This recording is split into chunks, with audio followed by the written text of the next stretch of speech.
Hello bookworms! Today I'm here with my belated Booktube-A-Thon Wrap Up. I'm happy to say that I did complete all of the challenges.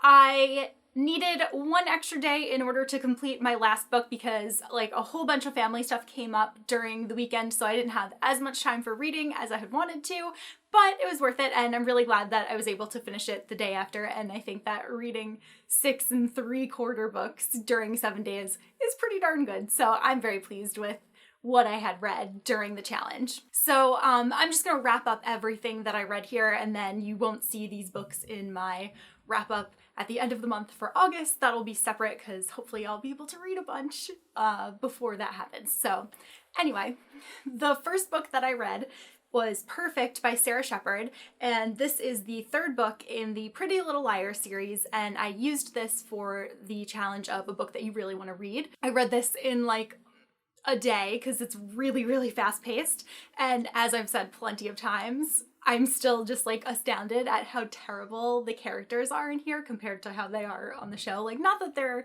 the shining example of like role models or anything, but they're just bad. I ended up giving Perfect 3 out of 5 stars. The next book that I completed is The Selection by Kara Cass, and this is the book that I read for the challenge, Read Something with Blue on the cover, and I just loved this book so much. Like, it was so entertaining. It's about a girl who gets picked to be part of this selection where this prince is trying to pick his future wife, and it takes place during a like dystopian type future. So it was just really entertaining. It's not very well written, but it's very quick paced, and the main character is super annoying, but I just love the world and loved like reading everything. Like, I couldn't put it down. So I really enjoyed this book. I gave it 3 out of 5 stars, and I'm really looking forward to reading the other 2 books in the series and possibly The Heir, even though I heard that that character is even more annoying than this one. So we'll see, but I'll probably like it anyway.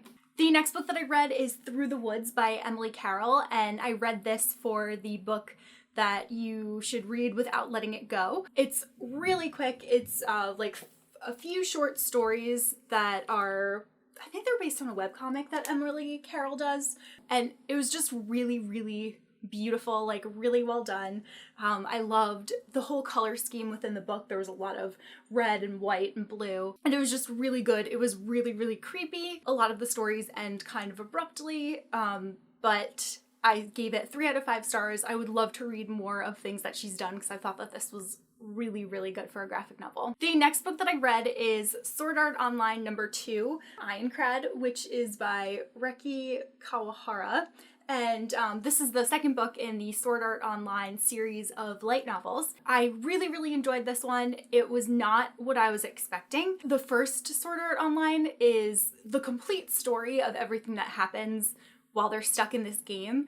And I thought that the second one was going to possibly be going back to the game or just like expanding upon different things. And it ended up being, I believe it was 4 short stories, and they each told about different characters within the world who are more like normal people and not necessarily the people that are going and trying to clear all of the floors and get everybody out of the game. So it was really interesting. I really, really liked it. I'm definitely going to continue with this. This is the first series of light novels that I've ever read, and I'm definitely interested in finding more because I really, really enjoyed them, and these are just so well written. So I gave Sword Art Online 5 out of 5 stars.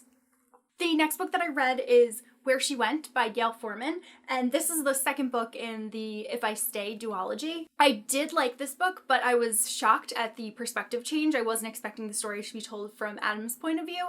I don't really want to give anything away because it is the second book in the duology, so I don't want to, let you know what happens at the end of the other book. It took me longer to get into than I was expecting. I really like Mia's perspective, and Adam was he was just a difficult character. Like, he didn't seem very appreciative of where he was in life or anything like that, and he didn't treat his bandmates very well, so I struggled with him until the end. There was just like, so much closure, and what Gail did with their characters was so amazing. So that ending like really just redeemed this whole book for me, and I ended up giving it 4 out of 5 stars. And I read this book for the challenge of read someone else's favorite book. It actually turned out that my friend Alexa from Alexa Loves Books said that she really liked this book a lot better than the first one, so I am choosing it as her favorite book. The next book that I read was Witches by Scott Snyder with artwork by Jock and coloring by Matt Hollingsworth. So this is a graphic novel, which is the first 6, I think it was 6. Yeah, it was 5 or 6, the first 5 or 6 issues in the Witches series by Scott Snyder. It was really, really, really creepy and really scary and very disturbing. And I liked it. The artwork was very good.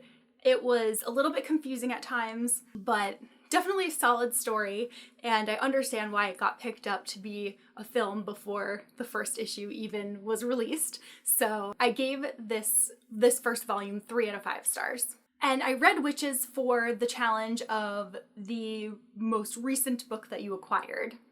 And then the last book that I read during Booktube-A-Thon is The Summer I Turned Pretty by Jenny Han, and this is the first book in the Summer I Turned Pretty series. And I read it for the challenge, read a book by an author who shares the same first letter of their last name as you. So after loving Jenny's duology that I read first, which is To All the Boys I Loved Before and P.S. I Still Love You, I was expecting to like this a lot more. While I did enjoy it, it just wasn't as good as the other duology, and I didn't like the main character's name. Her nickname is Belly, which I think is really dumb. She was a very immature character, and it was also like a little bit difficult to get into her perspective, but I did enjoy the way that the story was told because it takes place over a summer at a beach house. I liked that between chapters, it jumps between different years, so you can kind of get a better feel about why Belly is the way she is and why different characters treat her the way that they do, and it was very cute. So I ended up giving this 3 out of 5 stars, and I'm definitely going to be continuing with the series. So those are all the books that I read during Booktube-A-Thon.